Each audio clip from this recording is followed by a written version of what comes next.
Welcome to Student to Student, a series of animated calculus videos that will help you prepare for the AP exam. These videos were made by students for students.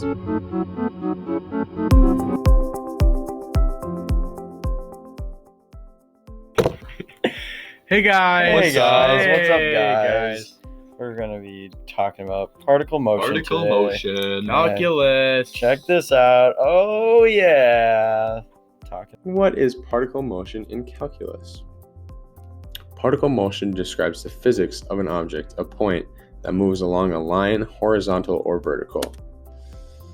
You utilize the physics, position, velocity, or acceleration, and connections using differentiation and integration to find total distance traveled, direction of motion, changes of direction, displacement, speed, etc.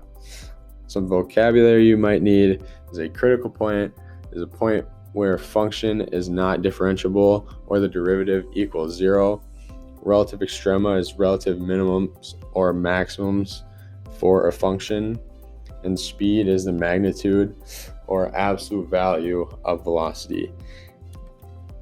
There's a guy on a bike. Woo! All right. Particle motion differentiation.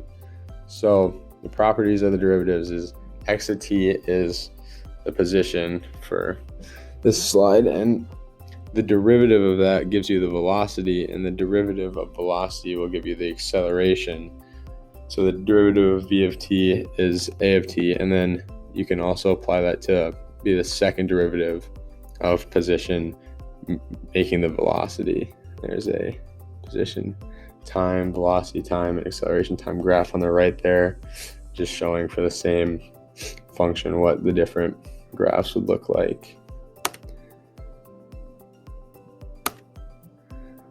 Snail man. All right, moving along. Particle motion integration. So the antiderivative of acceleration gives you the velocity, because the derivative of velocity gives you acceleration, so it works the other way around. And the antiderivative of velocity, so if you integrate the velocity, it gives you position, which should make sense if you think about it. It goes either way. And then some equations you use for that would be total distance, which is the integral of velocity, and it has absolute value bars because you're finding the total distance traveled in either direction. So you need the absolute value bars because it can be positive or negative, because you're finding the total distance. But for displacement, it is similar, but you don't have the absolute value bars because you're just finding the displacement from where it started to where it ended. So you don't need to include the positive and negatives. You just have to find the displacement from the beginning. And the position of the particle equals st1 there. That is the first starting position. And then you add the integral of velocity, because that gives you the position, plus the starting position gives you the position of the particle currently from time t1 to time t2. All right, so with particle motion, we're going to be looking at graph analysis and connecting position, velocity, and acceleration. So here we have a position graph. So a position graph is going to show the position of a particle relative to the starting point for every given time t. So the velocity is the slope lines of a position graph. So like we have here, this slope would actually be showing the velocity of the particle. That's just how they're connected. Same with this right here, we can calculate the slope, which connects to the velocity. So as the position increases, this means that the velocity is positive on a velocity graph. The particle is moving in a positive direction.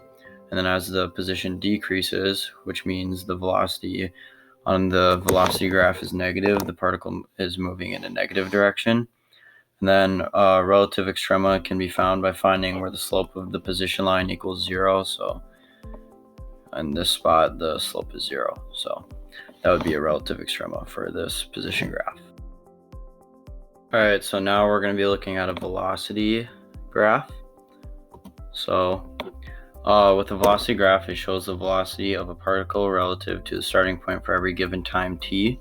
So with looking at a velocity graph similar to the position graph, the acceleration on a velocity graph you can see with the slope line. So we can calculate the slope right here and get the acceleration, same with here and also here. The sign of velocity explains the direction of motion. So in this case right here, we have a positive velocity because it's above the x-axis, which means it's a positive number. So this would mean it's moving in a positive direction. It could be up or right or something like that. And then down here it's negative. So that would be moving in a negative direction. The speed of the particle increases as signs of acceleration and velocity match. So since right here the slope of velocity is positive, that means the acceleration is also positive. And since the velocity is above the x-axis, this means that the velocity and acceleration are the same sign. So the speed would be increasing here. But then, like in this case, the slope is negative, but the velocity is still above the x-axis, so they're not the same sign, so speed would not be increasing. So now we're going to be looking at AP multiple choice problem just to get a little bit of practice. So a particle moves along the x-axis. The velocity of the particle at time t is 6t minus t squared. What is the total distance traveled by the particle from time t equals 0 to t equals 3? So here's the formula for total distance traveled. We have the integral from a to b of the absolute value of the velocity. And so our velocity is 6t minus t squared. That's our formula given. So we just have to plug that into our formula. And we know that the time is from 0 to 3, so we plug 0 to 3 in for a and b. And then our velocity is 6t minus t squared plugged into the absolute values. And so with the absolute values, you just have to make sure that there's no place where it goes negative in the absolute values. So in this case, we don't have any, because if you factored it out, the only spots would be 0, and then it would be 6 minus t. So it'd be t times 6 minus t, and the only place is 6 and 0, which doesn't go negative on that, so we're good. We can just go straight up with this. So now we're just gonna take the integral of 6t minus t squared, and we get 6t squared over 2, which gives us 3t squared, and then the integral of t squared is t cubed over 3. So now we have 3t squared minus t cubed over 3. The over 3 is just with the t cubed. And then you just have to plug in. So you plug in the 3 first, obviously. And when you plug those in, you end up getting a 27, because 3 squared is 9. 9 times 3 is 27. And then you plug in the 3 to this side and you get 27. 3 cubed is 27 over 3, which is 9. So for plugging in 3, you get 27 minus 9. And then when you plug in the zeros, you end up just getting 3 times 0 minus 0 over 3, which is 0 minus 0. So with the first, you get 27 minus 9, which is 18, minus 0, which gives you 18, which gives us our answer, which is D. So basically, you just have to make sure there are no negatives in the absolute value. Otherwise, you'd have to split it up with 2 different integrals and then do this whole process with that. But with this specific one, you didn't have to. So that's our AP multiple choice problem. All right, now we will look at an AP FRQ example for particle motion. This is a 2017 FRQ question number 5, and this is not calc active. So the question is, 2 particles move along the x-axis for the interval of t from 0 to 8. The position of particle p at time t is given by x sub p of t equals natural log of t squared minus 2t plus 10, while the velocity of particle q at time t is given by v sub q of t equals t squared minus 8t plus 15. Particle q is at position x equals 5 at time t equals 0. So part A, asks, so for the interval of t from 0 to 8, when is particle p moving to the left?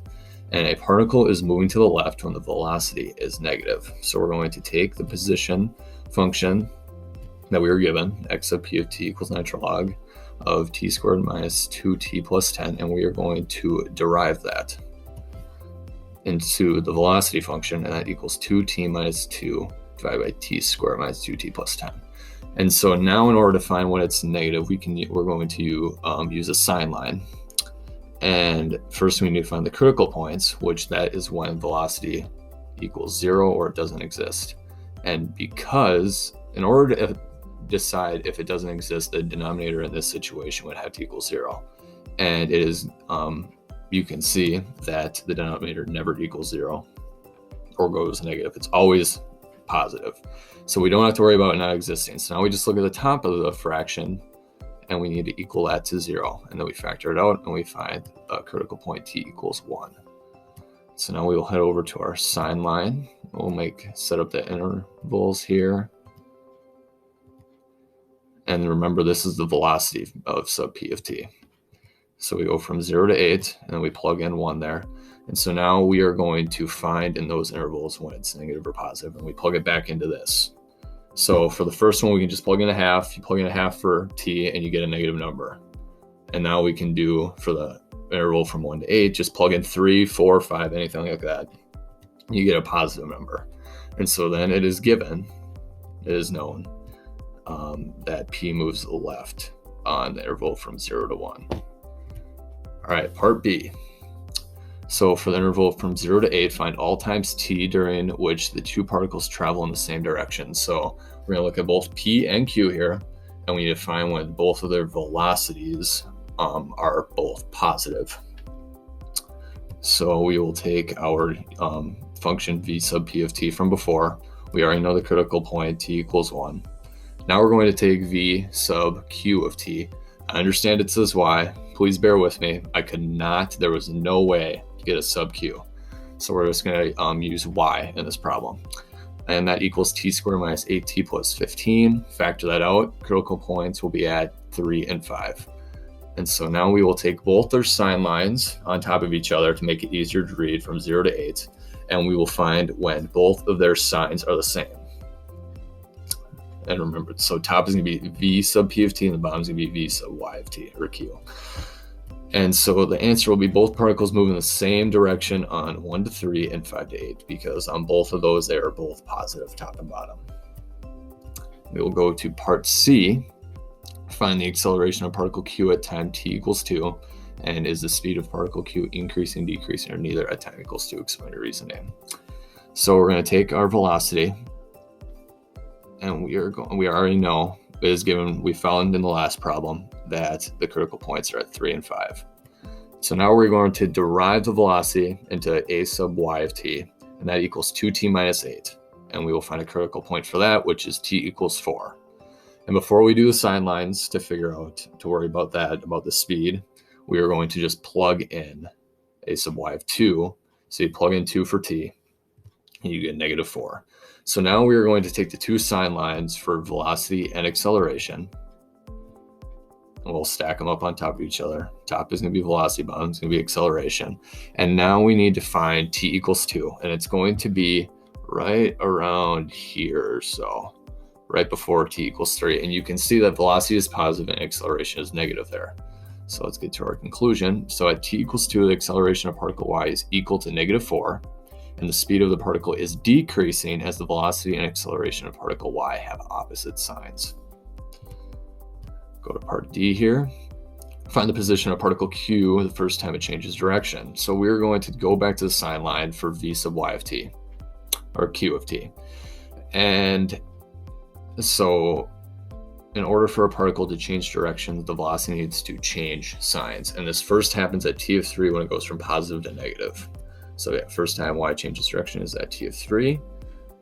And we will use that in our integral equation here. And so when we're trying to find the position of q, we're going to take the initial position that's given to us, which is up there at the top when t equals 0, x equals 5. and we will add the integral from 0 to t of v sub y of t dt. So, and that's kind of a plug-in version, and so x sub y of 3, and that will equal what 0 is, or what the position of y is at 0. We will add the integral from 0 to 3 t squared minus at plus 15 dt. Remember, this is not calc active, so write it out, and this will be a breakdown of how it goes. So you plug in the 5 and you add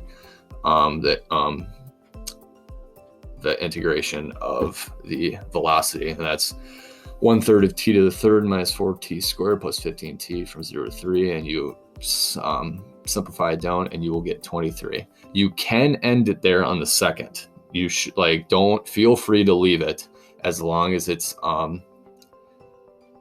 solved out, like the integral. You can't put in the first part because you haven't plugged in 0 to 3. Once you plug in 0 to 3 and you get it down to a point like 5 plus the quantity of 9 minus 36 plus 45, AP will take that. I just slimmed it down to 23.